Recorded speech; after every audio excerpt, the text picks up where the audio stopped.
ఈ గుండెల మీద పెట్టుకుని పెంచానమ్మా సిద్ధుని. ఏనాడు వాడి మీద చేయవేలేదమ్మా. అలాంటిది వాళ్ళ ఈ చేతులతో వాడి మీద చేయి చేసుకున్నానమ్మా. నిజమే బసవా, ఆ విషయంలో మాత్రం నువ్వు చేసింది తప్పే. మరి ఎలా చెప్పాలమ్మా వాడికి? ఇప్పుడు వీళ్ళు వెళ్ళి ఆ హరీష్ని నిర్దోషాన్ని విడిపిస్తే వాడి ప్లేస్లో రేపు దోషిగా జైలుకు వెళ్లాల్సింది సిద్ధుయే కదమ్మా.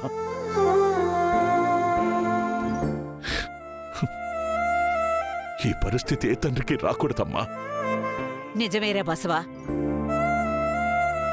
ఇది వాడికి ఎలా అర్థం అవుతుందో ఏంటో. ఏది ఏమైనా సరే సిద్ధు నా కేసు నుంచి కాపాడి తీరుతాను. అందుకోసం హరీష్నే దోషిగా నిలబెడతాను. వాణ్ణి జైలుకి పంపించి తీరుతాను.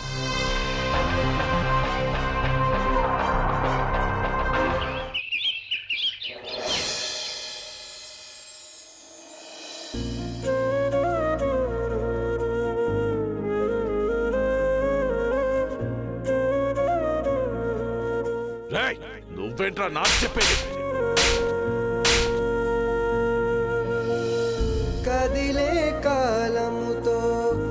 అన్నగా నీకు బాధ్యత లేకపోవచ్చు గాని ఒక తండ్రిగా నాకుంది. ఇందులో నువ్వు జోక్యం చేసుకుంటే బాగోదు.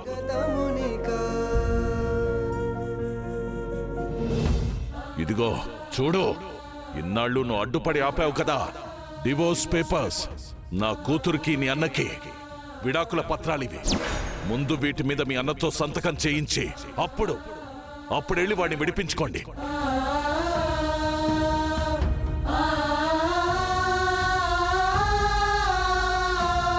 మీ నాన్నకి హరీష్ అంటే అల్లుడిగా ఇష్టం లేకపోవచ్చు.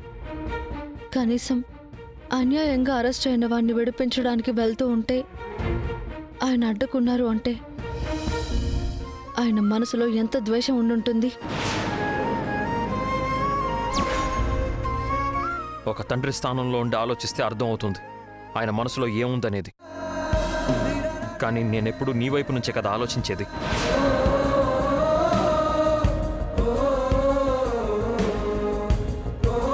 ప్రతిసారి తప్పులు చేసేది మీరే. మళ్ళీ ఏమన్నా అంటేనేమో విక్టిమ్స్ లాగా మొసలి కన్నీళ్లు కారుస్తారు.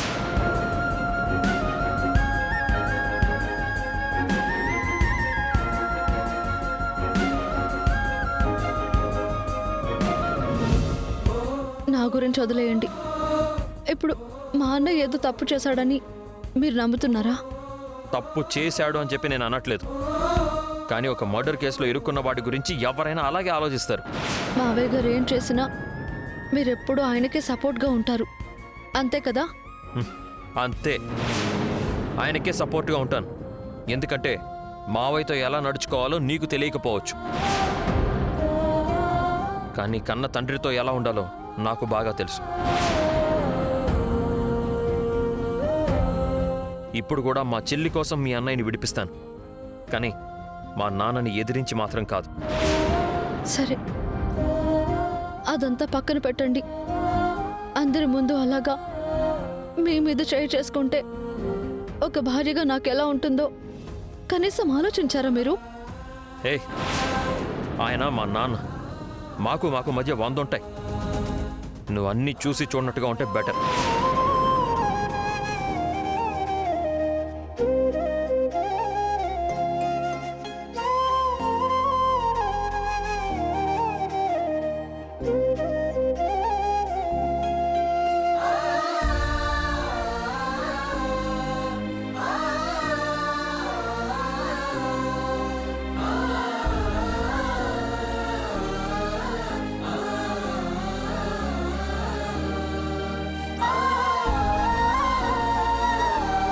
ఆయన మా నాన్న.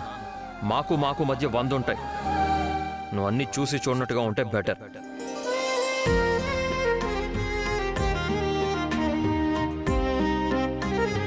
అమ్మ తులసి,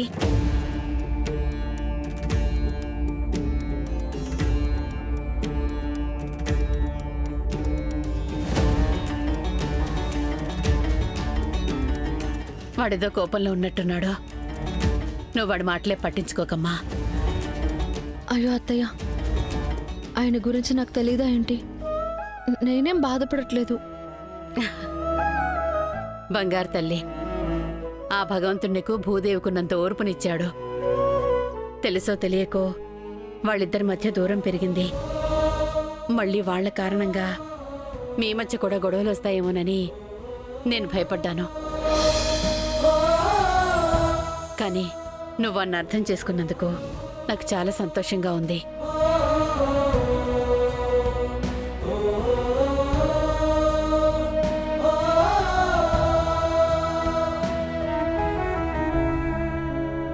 మీరు అనుకున్న గొడవ ఇప్పుడే కాదత్తయ్య, మా మధ్య ఎప్పటి నుంచో ఉంది. అది మీకు తెలియదు.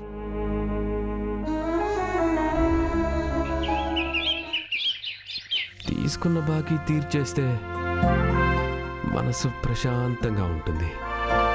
సర్ప్రైజ్ అని చెప్పాక రేపటిదాకా ఏంటి?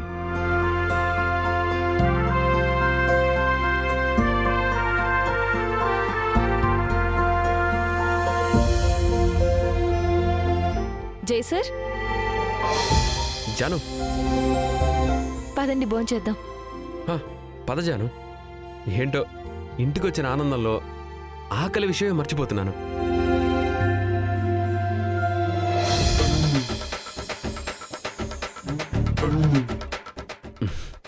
ఏంటి జాను, అందరం కలిసే భోంచేస్తున్నావా ఇవాళ? అవును సార్, ఇక మీదట ప్రతిరోజు ఇలాగే చేస్తాం. మీకు ఓకే కదా? హాయ్, నువ్వు ఓకే అంటే నాకు ఎప్పుడూ ఓకే. ఈరోజు కలిసి తినడం అంటే ఎవరి ప్లేట్లో వాళ్ళు తినడం కాదు, అందరం కలిసి ఒకే ప్లేట్లో తినడం.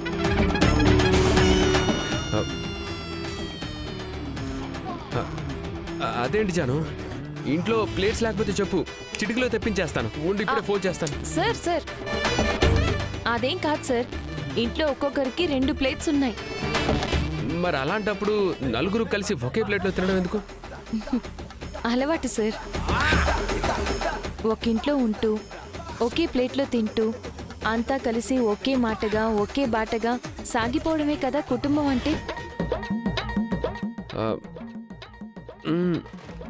నిజమే, కానీ ఒకే ప్లేట్లో ఒకరి తర్వాత ఒకరు తింటే అప్పుడు ఒకేసారి కలిసి తిన్నట్టు ఎలా అవుతుంది సార్? నిజమే కదా. మీకు కంఫర్ట్గా ఉండదంటే పర్లేదులేండి. ఏ భలే ఉన్నావు, నేను ఎప్పుడూ రెడీ. I'm always ready. పద, లెట్స్ ఈట్ టుగెదర్. పదండి పదండి. దేవుడా,